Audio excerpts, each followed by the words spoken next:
all of the hype leading up to the NFL draft was, of course, the discourse going on with Deion Sanders, Shedeur Sanders, everything that would happen. People need to understand something. If you talk to those in the NFL who know talent, they will tell you this kid was never a number one pick. He was never considered by a lot of people to be a top draft choice, certainly not in the first round. And then again, you have the people going back and saying, well, look at the numbers he put up at Colorado. Look at the defenses he put the numbers up against, where in many cases, these are basically glorified high school teams in a lot of ways. He got it, and Deion set him up to get all those stats and all those awards because he wanted him to cash in the NFL. Good for him. He's a father looking after his kid. But this guy was never a number one choice. And the fact that he slips out of the first round and everybody's making a big deal about it, it's not news. It's not news to the people in the NFL. It's only news to those people who want more clickbait on the internet. He's not that good. Say it out loud. He's an average So quarterback. I don't know if he was. I don't know if he was that good or not. I didn't watch enough of him. Well, actually, I saw him engineer a couple incredible comebacks, but either way, what's disappointing to me today is, the whole thing is broken down around race in my industry, which is people are saying, he's being villainized, he's being demonized, and I'm sure there's some people out there with more sinister um, interest in taking him down than should be. But let's be honest. Like, there's a lot of people pulling for him too. Heather Dinich, who I've known forever, knows college football well, thinks that he should have been drafted earlier. There's a lot of people that should have been drafted earlier. I don't know where the guy should have been drafted. I think that if you're Deion's son, doesn't the criticism beyond the racial issue and the fact that some people are like, nobody wants the mouthy brother. It's like, That's the easy like way out. That's beyond the that, easy way out. That's crap. it That's is the the easy easy That's a way way out. out. crutch. That really is a Yeah, crutch. it's a And I crutch. know, we're three white guys talking about it, and that issue of racism in the media exists. But to say Yes, that's it the does. reason is wrong. It's just wrong because this is a guy who didn't have great arm strength, poor arm strength that I watched. Doesn't He have took great like footwork. 49. He took tons of sacks.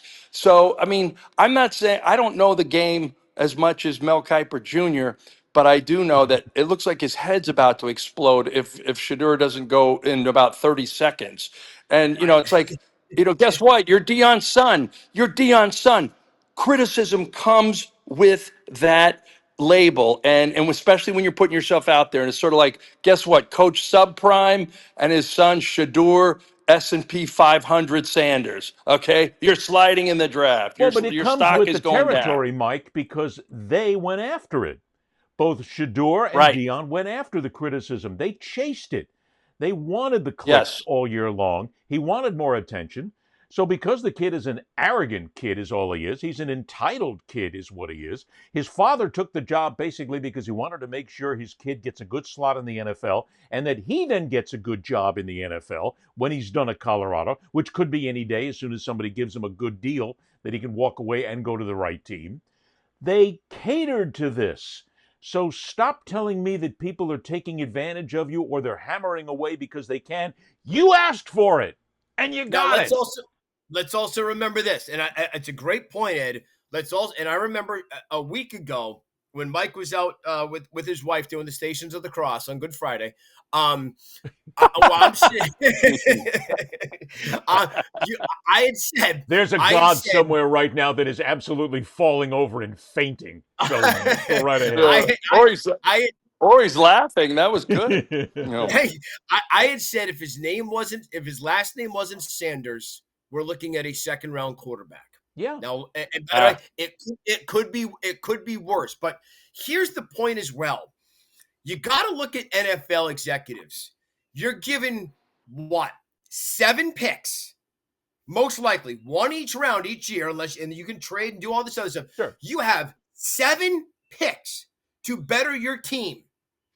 And each time, now if Shedeur falls to the 3rd round, you take a flyer. You have no problem with teams taking flyers there. Or maybe the late 2nd round. You want to trade up and go get them, that's fine. In your 1st round, you got to hit on that pick. Yes. Some of these teams are thinking about the Giants. The Giants of Russell Wilson and Jameis Winston. Where's Shedeur playing? Do you think Shedeur would be the kind of kid, and I don't know, and maybe this is Absolutely projecting. not. Absolutely Could not. he couldn't sit, right? He couldn't sit. Shedeur Meaning, Sanders has the possibility of being nothing more than a festering cancer in the locker room of whatever team picks him, because the kid's Oh entitled, my he's God. arrogant. You All are he does going, you are is going, he spits you are, everything about him. You put that, the biggest thing now in the NFL is you need oh my talent, God. but you also need a locker room that has some sort of semblance of, I use your word, camaraderie, whatever you will, but at least everybody gets along. This is the kid that will My, potentially piss off the old guys. The young guys will look at him and go, he's not much of a leader. And as a quarterback, you got to have that you got to have that working for you here. But this is a guy who could destroy your locker room.